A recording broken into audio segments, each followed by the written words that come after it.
Do you feel like your business is running your life instead of the other way around? I'm Roy Castleman. I built multiple seven-figure companies, worked across continents, and coached high-performing entrepreneurs. But I've also been completely burnt out. At one point, I was barely seeing my daughter, drowning in stress, and one step away from walking away from it all. That's when I made a decision to build a business and a life that works for me. The journey became Elevate 360, a system to help business owners reclaim their time, find their energy again, and get back in control, without sacrificing growth. And this podcast, Power Movers, is where I share real stories behind that shift. Each week you'll hear from entrepreneurs, founders, and leaders who've walked through the fire and come out the other side with clarity, courage, and a system that works. If you're ready to build a business that gives you more life instead of taking it away, you're in the right place.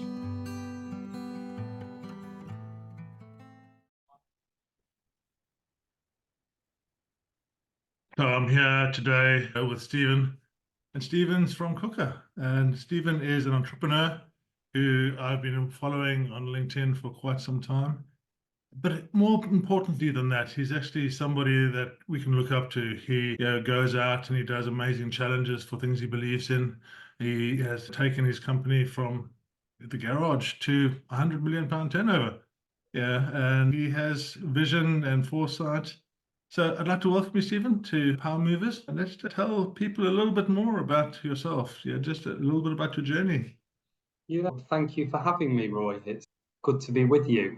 My journey is an interesting one. I grew up in a family business, wasn't an academic at school, didn't really love school curricula.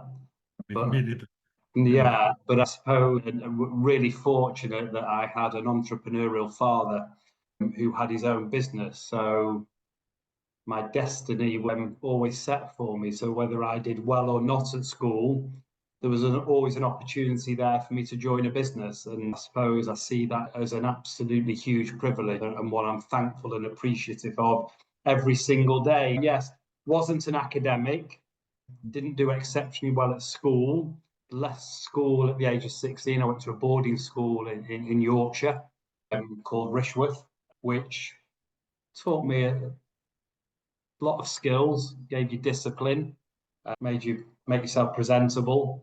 We had to line up in the mornings and we had our fingernails checked and were our shoes clean and tidy and was a haircut. Although I didn't like the academia side of it, filled me with discipline and how important it was as a person to present. Finished my schooling and was fortunate enough to join my father in his business. And I tell everybody that was my schooling, that was my university. I spent 26 years in the family business, and my father was a tough taskmaster, but he gave me the opportunity to go around every single department, learn every single trade. I spent 2 years in the factory, sanding drawers, cleaning machines, learning how the product was made. Yeah, I spent 2 years in there, and then I got the opportunity to go into every single department: accounts, stock control, logistics, marketing, sales. So huge privilege, and worked in that business, as I say, for 26 years and learned absolutely everything. Yeah, that was kitchen fitting, wasn't it? Yeah, so my father, Neville Johnson, who sadly passed away in September last year, was responsible for bringing one of the first fit kitchens into the UK. So we had a company at the time. He started from his garage as well, selling Formica worktops. And he then brought in one of the very first fitted kitchens into England and started a company called Kitchen Queen, which sold fitted kitchens. And he floated that business. So a very successful business, floated it, and then moved on to fitted offices. So he designed and developed the first fitted office. So my father was a true entrepreneur, both in terms of product innovation and in the way he ran his businesses. And I got the most amazing opportunity to learn everything about those type of businesses. Wow, that's just such, like you say, an amazing opportunity, isn't it? because we never get that in schooling these days. So it really must have been an amazing kind of journey. Yeah, listen, he was a tough taskmaster, so it Yeah. was amazing. I'm a visual learner, so for me, actually being put into a business to learn while doing the job suited me far better than being in a classroom.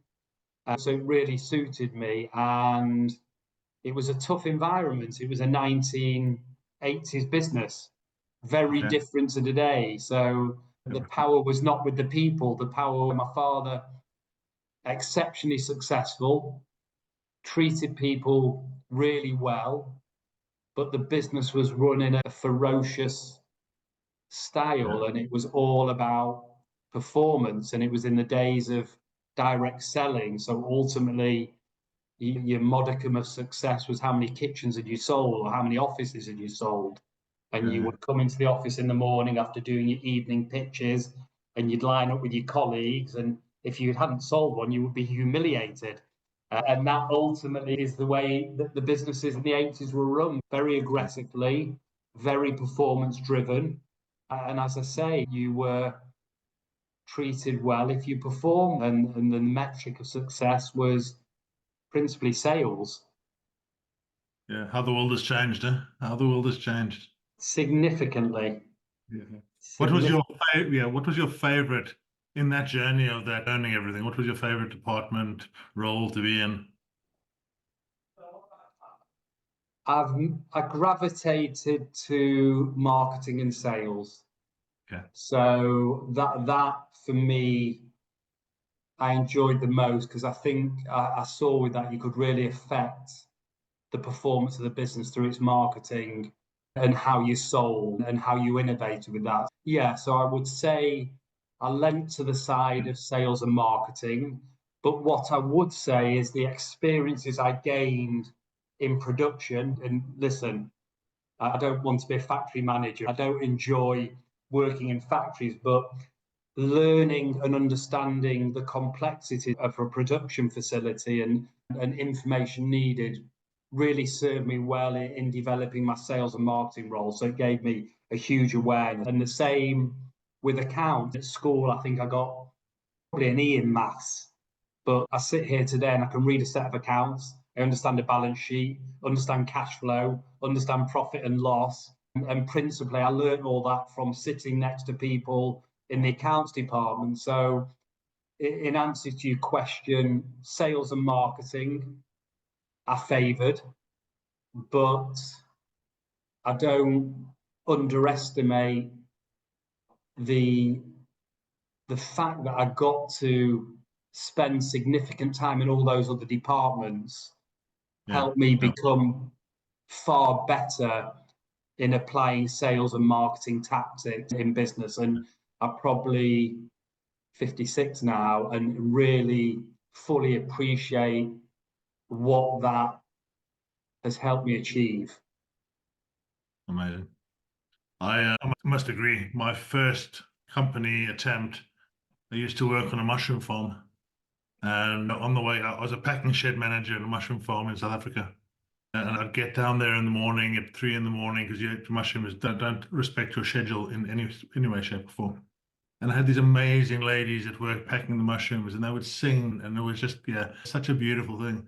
But I finished at 11 o'clock, and so when I finished at 11 a.m., initially people would say, "Bring me some mushrooms, bring me some mushrooms." So I'd take mushrooms home, and then I was like, "Hang on a second, I'm taking all these mushrooms home." So I had a little two-door golf, semi, I called it.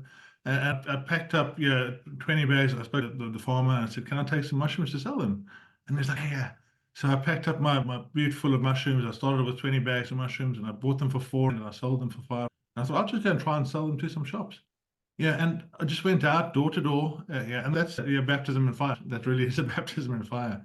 But I was selling them and I was knocking on the doors and I was going in and it was always that worst door, that door that was the ugliest, little terrible one. And you sell a whole bunch. And then literally in 3 months, I was making 5 times my salary selling mushrooms than I was, and Wow, that that's got, amazing.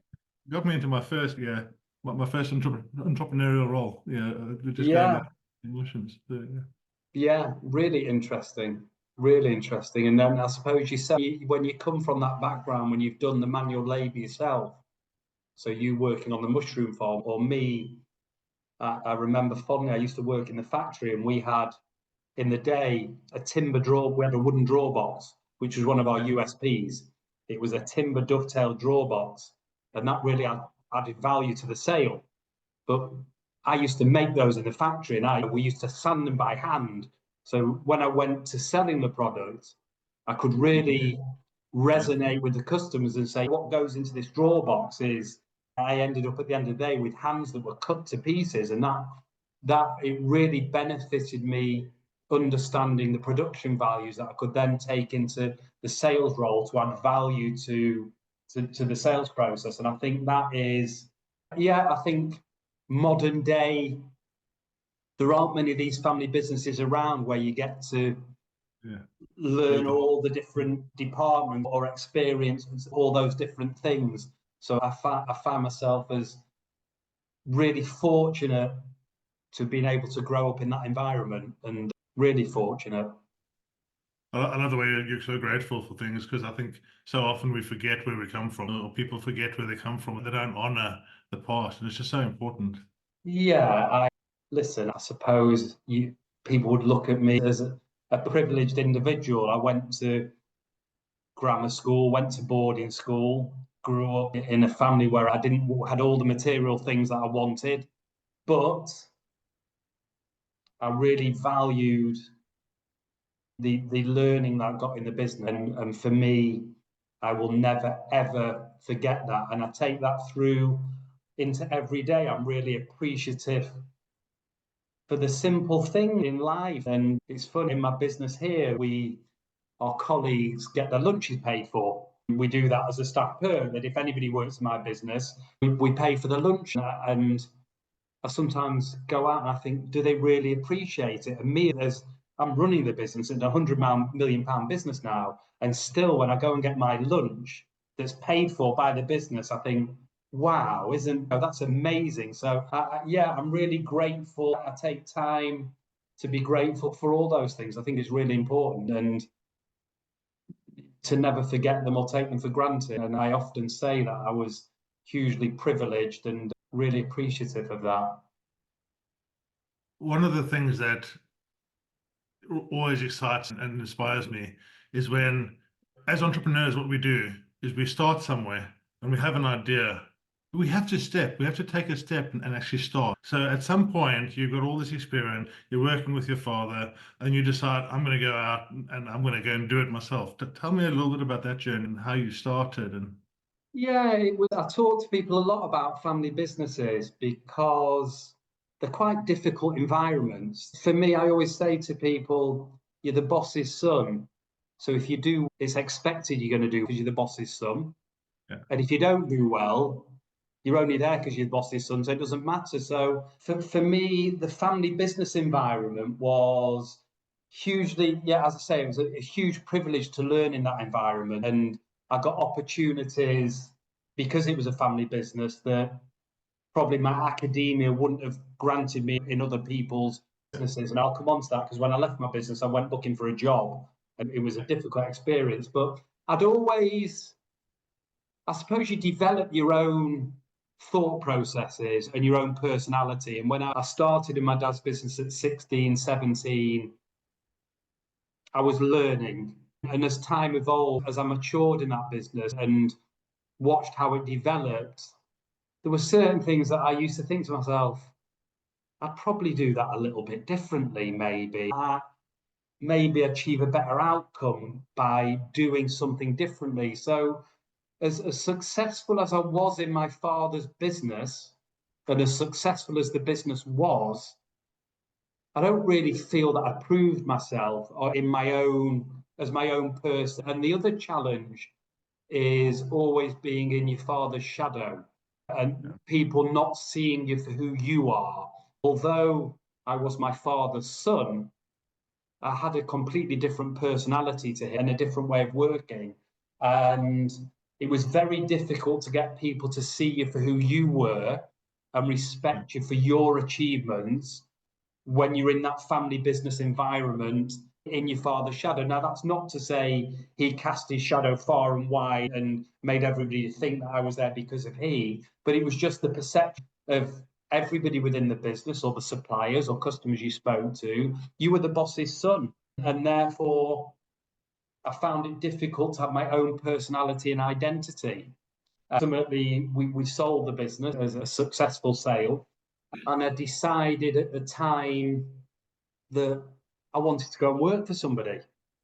I wanted to actually go and see if I was any good. Was I my father's son and just there because I was his son, or could I run a business? Could I achieve anything? And were the ideas that I had workable, and would they work in a business? And therefore, I decided that we sold the business, and I decided instead of to continue to work, that I was going to leave and go and look for a job. And wow. How did you choose what job to look for? I didn't. I just didn't. I just listen. I'm very fortunate, I suppose, that financially I wasn't under immense pressure, which again is a huge privilege and comfort. So it was something that I could take time to do, but actually, no, I suppose I didn't want to. Our business with kitchens and office furniture, and there was a part of me that thought I can't go and compete with that business, because ultimately then it's pretty much more of the same. I'm doing exactly what my dad's done, and I'm going to be compared with him. So I didn't want to go and compete with the family business in any way, shape, or form. So I thought I'll go into the job market and ultimately see if anyone will employ me. It was fairly simple that I was going to go and get a job for anybody, anywhere, because I ultimately had a CV that was 25 years in a family business, which I thought would look okay, but I needed experience elsewhere. So I principally started applying for jobs. And my goodness me, that was eye-opening, because it was exceptionally difficult. Lots of people didn't respond. Lots of people said, yeah, you've only worked in a family business, so actually you've got no skill sets. And I used to sit and think, my goodness me, if you'd worked in my family business and understood what I'd had to do to get where I got to, and seen how I'd had to perform to get to where I would, you wouldn't have that opinion. But really, nobody valued my experience, and therefore the job hunting was exceptionally difficult, really difficult. And I applied for thousands and thousands of jobs and ultimately really struggled. And then I stumbled across an advert in the Sunday Times for Quooker. And I thought, this looks interesting. A tap that does boiling water. And they were a Dutch company. And very small Dutch company at the time. This was around 2006. And they were looking for somebody to establish the UK and Ireland for them. And I applied for the job. And after 3 interviews, I got to meet the founders of the business, the Petrie family, and I met them at a hotel in London for an interview, and got through to the final stage, and they invited me to their head office in the Netherlands, and they ultimately gave me the job to establish Quooker in the UK and Ireland. And that was the beginning of my journey. Amazing. Amazing. Yeah, I came into the UK with a grand total of £75. I had £75 left, after being in Earl's Court for a little while. And my first proper job was for the BBC, and it was a spreadsheet operator. Slight problem though, I didn't know what a spreadsheet was. So walking down past White City, I went down the road past White City and towards the White City BBC, and there's a shop on the side. And I walked past and it's selling Word and Excel training. I was like, okay, that's what I need. So I went in there and I said to the lady, listen, here's the deal. Yeah, I've got an interview in half an hour's time, but yeah, I don't know what the extra spreadsheet is. But if I get the job, I'll come back and do your £70 course. I've got £70 left. Yeah, and so she, bless her, she was awesome, and Diane, and she like sat me down and we showed me, okay, let's do this. Fully armed off, I went into the BBC, and it's such an imposing building. Yeah, I walked in, sat down, and I got my first £10 an hour job in the BBC. Wow, amazing. And yeah, and they said, "Can you start tomorrow?" And I was like, "No, I've got 3 days. I've got to come back in 3 days' time." So yeah, food was hard for a couple of weeks while we didn't have, you didn't have a paycheck. But yeah, I started in there, and yeah. So yeah, I'm now imminently unemployable, and I just yeah. Yeah. Interesting journey. Yeah. So how did you then? What was the evolution of Quooker? So I'd seen the product in England and thought, fascinating, got potential. Went to the Netherlands, and at the time, head office in the Netherlands was a small business. They only operated in the Netherlands and in Denmark, so it was only a relatively small business. I think it was maybe a 10, 15 million euro turnover business. And saw the product and I thought, this has got potential. This is something that ultimately I can persuade people to buy. And the vision was to develop the UK and Ireland. Yeah. They wanted to establish a £10 million business within the next 10 years. I think the first thing I did when I went in the office was check whether they had any money in the bank. They wouldn't buy me a car. They gave me a hire car at the time because they weren't sure it was going to work. So I went to the Netherlands. I got a hire car and a brochure and a week's training. And they ultimately said, right, off you go and sell some taps in the UK. And I love it. I love it. yeah, go and make us a business. And ultimately, that was 2000, late 2006, early 2007. And principally, the Quooker offer was they motivate a kitchen shop to display the product and then sell it to a customer when they come in. That was the model in the Netherlands. My business experience was a mixture of, I'd done direct to consumer, so I'd sold kitchens to retailers and end consumers, and I'd sold offices to blue chip companies and to home offices. And for me, I decided at the early stage that I was going to follow their strategy of direct to retail, but simultaneous to that, I had an ambition to set up direct to consumer as well. So very different to their strategy.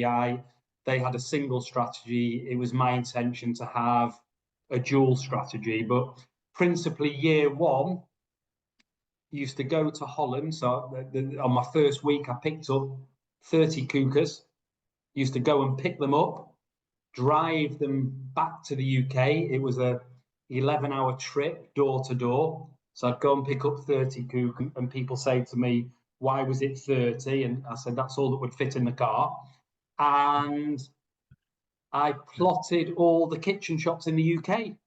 And I spent the first year on my own, driving up and down the country, visiting kitchen shops, persuading the kitchen shops that this was a product that's got potential and something that they should put on display. And I had a very simple strategy. I remember it fondly.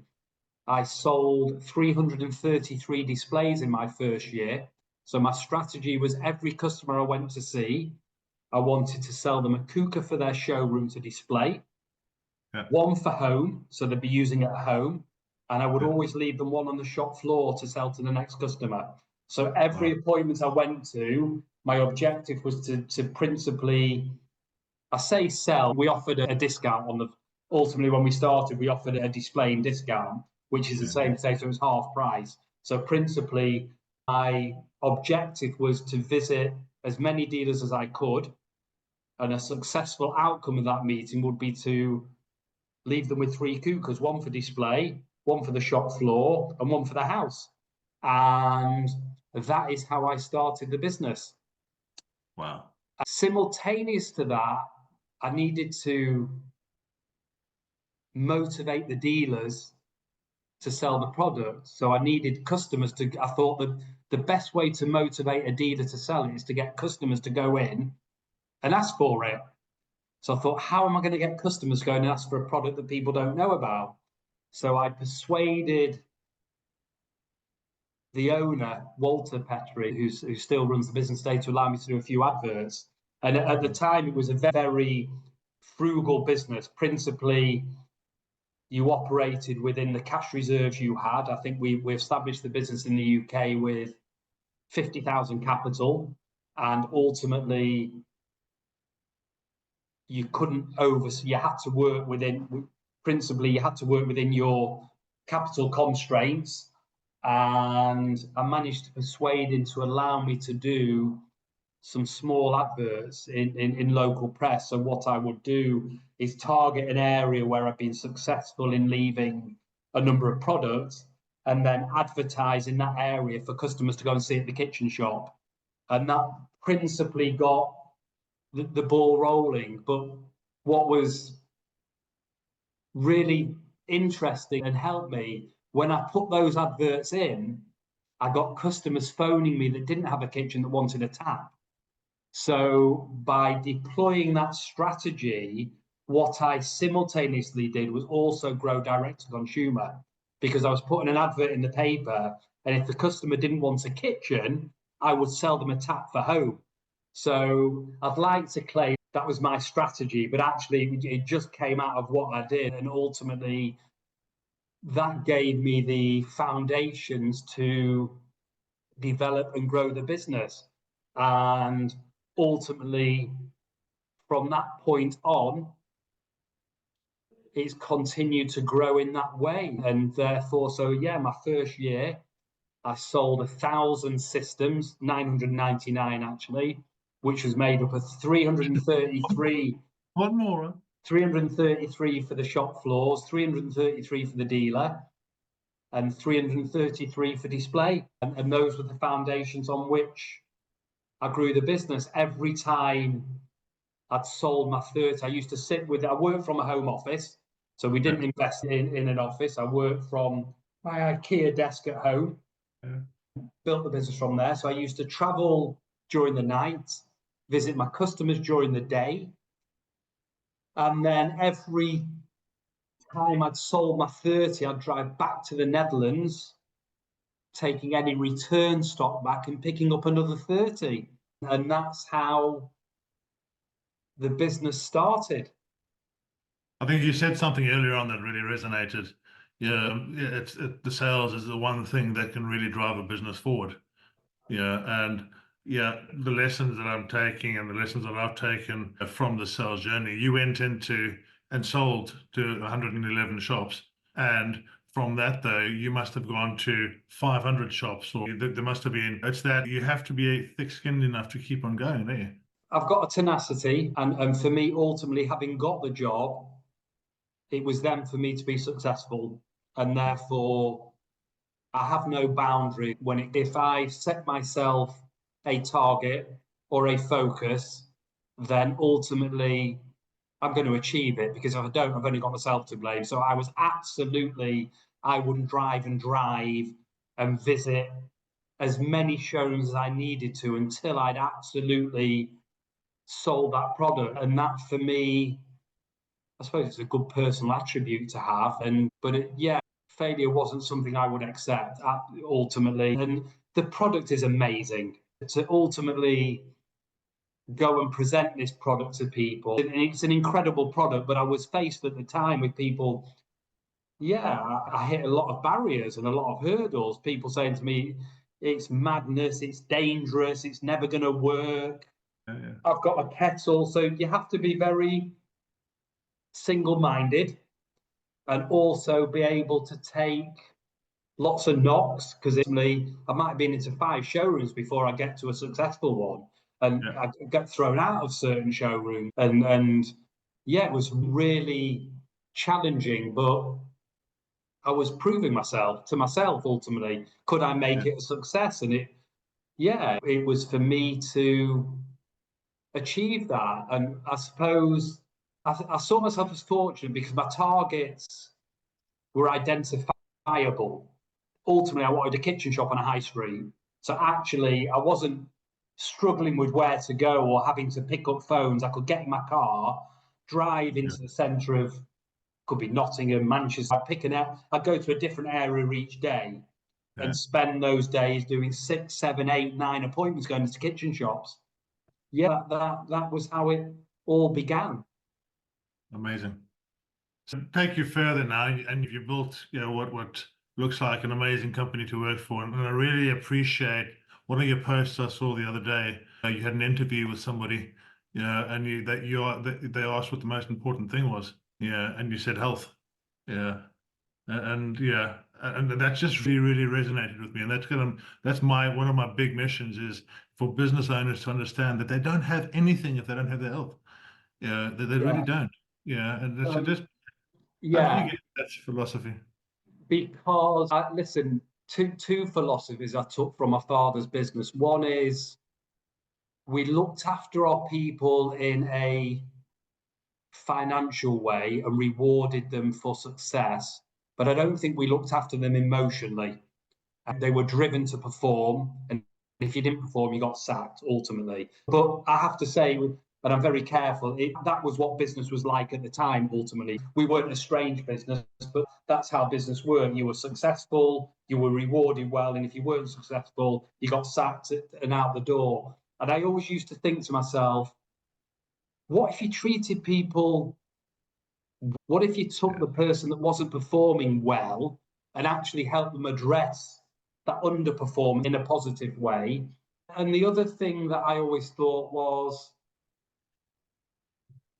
my growing up in my father's business was an era of drinking, smoking. So I always just remember my dad at the end of the day would get all the managers in at 5 o'clock in the office. They'd all have a drink of Bacardi and Coke or whiskey, all be smoking their cigarettes, all be drinking. And that was how business worked. So it wasn't a healthy mindset. And I always thought to myself, what actually, if you were healthy, fit, and full of energy doing this job? And therefore, one of my ambitions, or a couple of my ambitions when I started Quooker, was twofold. One, I wanted to create a business and an environment where I could truly care for my people.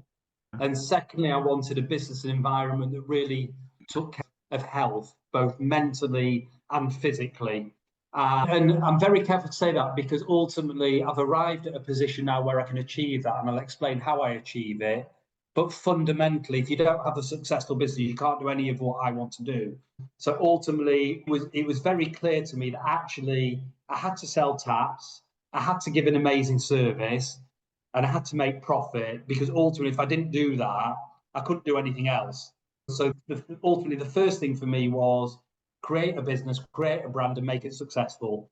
Once you've done that, then you can start looking at actually ultimately how you treat people, and ultimately how you look after them. And therefore, as I got into year 2 and started to employ people and we became more successful, I absolutely determined that I wanted to have a business that catered for people's mental well-being and welfare, and that I drove a healthy and fit business. And ultimately, if you're not healthy, it's quite a difficult thing to really instill in a company, because people have all got their own thoughts and processes on it.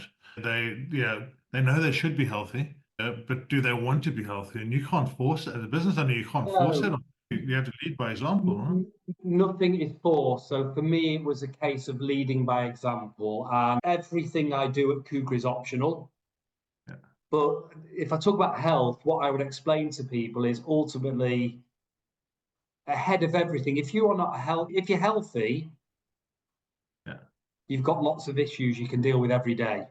If you're not healthy, you've got one big problem. If I'm not going to be here for my family, for my kids, and for this business, they've got a serious problem. So fundamentally, the first thing for me every single day is healthy, fit, mentally stable, and looking after myself. And that ultimately for me is a discipline that I have every single day. Yeah. My colleagues see the benefits of that. I don't force anybody here to do what I do, but I would encourage them from my actions that ultimately I've become better in my role, better at the job. So I suppose I would lead by example on that. Would you be happy to share what you do in the morning? Yeah, so I have a very strict morning routine. I'm up at 5:15. So I'm training for a big walk at the moment, but ultimately I will have a couple of hours in the morning, from 3 hours, in fact, from 5:15 to 8:15, where I will do my physical gym work, my breath work, my saunaing, my ice work, my yoga, and physically getting ready today. So I have a 3-hour morning routine that gets me prep for work. And that is the first thing in my diary, and nothing will shift that. Nothing will shift that, because ultimately that's my time, that's an investment in me. And if I don't do that, I'm not going to perform well in the office. So that's my morning routine. It's cast in stone, and I will not change that for anybody. And that's a skill I've learned. In terms of mental health and well-being, what ultimately I've done with that is, it's interesting because I have two, I call them coaches within the business. And it's funny, I often say you go to a football match or you watch a sport and everybody has a view on, well, he's not playing very well, he's not performing very well. And I come into my office and I've got 100 people here and I'm thinking, I don't know how any of them feel. I don't know what issues they've had at home, what the home life is like. So I want people to, for me, I want people to present for work with a clear mind and without stresses. And therefore, in the evolution of Quooker, I brought in a counsellor. So we have, I call her a well-being counsellor. She ultimately deals with any member of staff. I've got 100 people, all from different ages, go through divorce, death, marriage, birth, all challenges. And I want them to be able to deal with those competently so that when they come into Quooker, they can present for work. So I use the counsellor to support our team with any issues that they may have. That's in terms of mental health and well-being. I then have a sports psychologist that deals with the performance side of the business. So again, for me, I want people to turn up for work, motivated, driven, and I want high performance, be that in service, sales, fit. I've got installers that do 4 jobs a day. They're going to London on a Friday afternoon at 4 o'clock to a penthouse job where they park the car an hour away from the appointment. I want them to present to that customer happy, smiley faced, and with a good persona. And therefore, I use the sports performance coach to help these people modify their performance and be the best version of themselves. So I invest massively in the mental health and well-being of the people, so they have a resource to go to, which is completely up to them whether they choose to use it or not.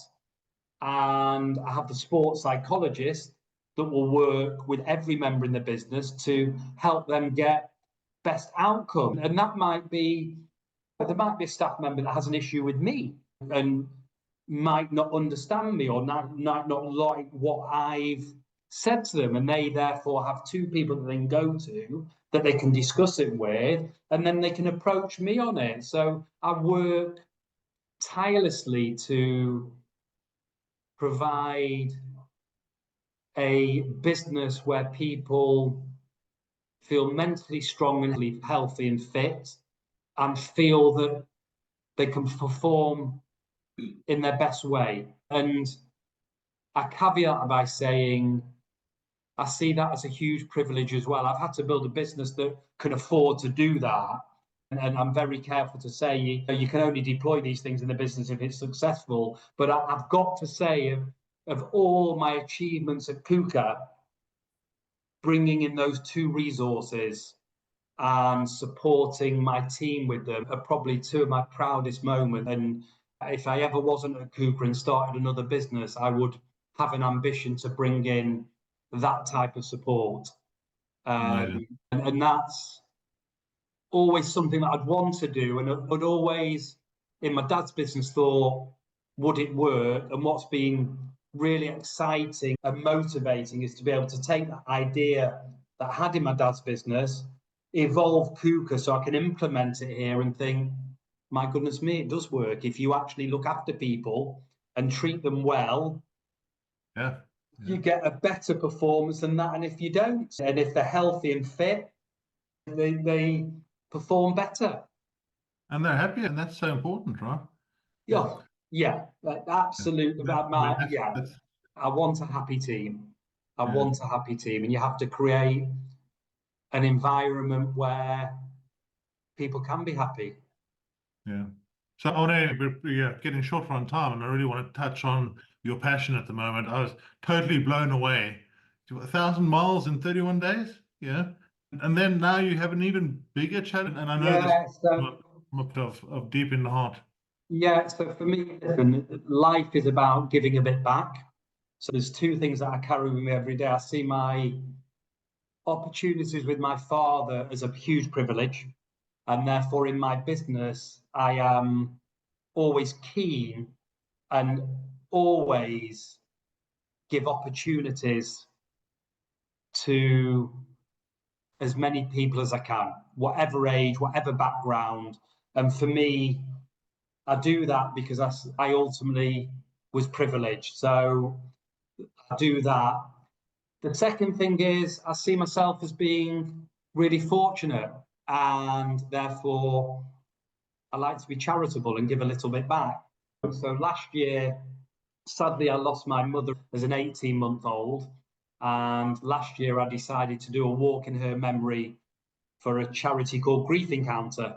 And last August I did, 31 days of walking in the coastline of Spain, raised proudly £50,000 for charity, and did 1,000 miles and 2 million steps. And I watched your journey with awe. I was like, and walked in silence, so walked with my own thoughts every day. And listen, it was exceptionally difficult, a really tough challenge, both physically and mentally. But I came out of it really proud that we'd raised money for charity. And as difficult as it was, I found it really rewarding. Sadly, 2 weeks after I came back, my father passed away. So he'd suffered with dementia, and he suddenly, we lost him September last year, September the 23rd. And I thought, I'm going to have to do something in his memory. So I thought last year was a big challenge. I went on to Google, I looked, what's the most, because I did 2 million steps last year in 31 days. And I typed in, I think it was in chat, I said, what's the most steps anybody's walked in a month? And I think there's a world record, it's 2.5 million. So I thought, okay, that's straightforward enough. I'm going to do a challenge for my dad, and I'm going to do more than 2.5 million steps. And last year I did it in Spain. And I thought, I want to do it slightly differently this year. So I thought, I'm going to walk through the Quooker offices in Europe. Okay. Cool. So I went on Google. I thought, what is the distance and steps between the European Quooker offices? And bizarrely, it was 2,000 kilometers and 2.6 million steps. And I thought, there you go. So that's a sign from the universe. That's a sign. So in August this year, August the 1st this year, I will start my journey in Germany with a couple of colleagues from Quooker, and we're working from Germany, Netherlands, Belgium, France, and Spain over 31 days. So we're going to do 2.6 million steps, 2,000 kilometers, and I have an ambition to raise 100,000 for charity. So that is this year's challenge. Amazing. And you're going to do it. Yeah, you will 100% do it. Yeah, no question. Rooting for you all the way. I'll be shouting. Thank you so much. Yeah, so amazing. I'm going to wrap up now. I know you've got a tight schedule, and I just want you, potentially give me one thing that you've learned in business that business owners can really take away from this. What's the most important thing for you as an entrepreneur, business owner, and something that can really resonate?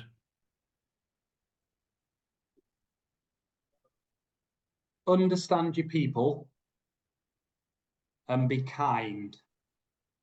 I love it. Be kind. So powerful. Be Thanks kind. very much. Yeah, thanks very much, Stephen. It's been amazing having you on. And we will follow your journey with excitement. Thank you so much for having me, Roy. Really good to see you. Yeah, and if anybody wants to get hold of you, I shall put your details on the bottom, and they can get that sponsorship going. That's very kind. Thank you so much. Alrighty, cheers. Thanks for listening to Power Movers, the podcast from All the Power, where our mission is to help business owners reclaim their time, reset their energy, and live the life they love. If this episode sparked something for you, your next step is simple. Take the fit check at allthepower.co.uk. It's a short clarity tool that helps you see where you are, what's getting in the way, and what might be possible if you have the right system. When you're ready, come and join the tribe.